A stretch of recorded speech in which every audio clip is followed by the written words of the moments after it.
What is going on, ladies and gentlemen? My name, of course, is MultiKillsHD, and today in this video I want to talk about the Xbox One versus the PlayStation 4 and my initial reactions to both.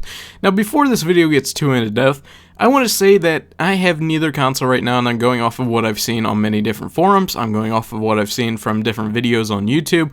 I'm going to give my best opinion on both of the consoles to give the pluses and minuses for both of the consoles. I'm not going to say one's terrible and one's good. I'm not going to do that. I'm going to go ahead and point out the flaws and the positives for each console. So I'm going to go ahead and discuss the PlayStation 4. Now, I've never been a huge PlayStation gamer. I've always been typically an Xbox gamer. And, some of my opinions might be biased before today. Now, I want to say the Xbox One definitely has less graphics than the PlayStation 4. I think the PlayStation 4 is definitely the console for gamers. I believe that the PlayStation 4 was built for the gamers, like it was intended to, such as other Sony products. I think that they definitely made a step forward by having, focusing on gaming and not entertainment. However, there would be some little features inside the PlayStation 4, such as having some of the features that the Xbox has, such as being able to watch Netflix in between game lobbies or listen to music on the console while you are in the pre-game lobby and able to hit one button and it automatically turns off. I think that would have been something good to implement.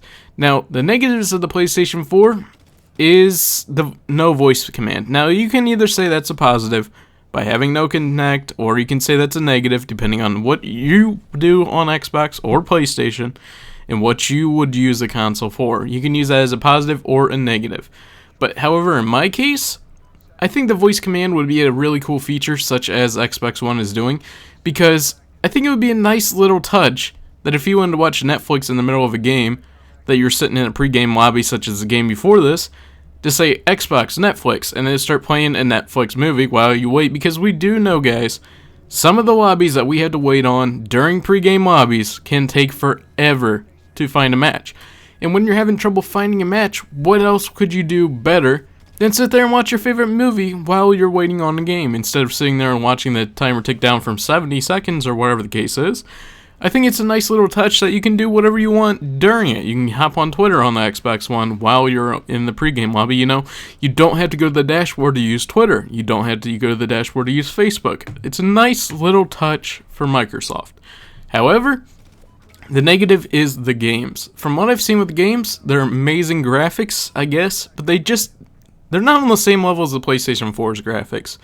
However, I think the smoother of the two, it definitely goes to the PlayStation 4. I think the Xbox is smooth, has good graphics, but as is, having the ability to play games, just games, the PlayStation 4 has definitely a higher rating than that.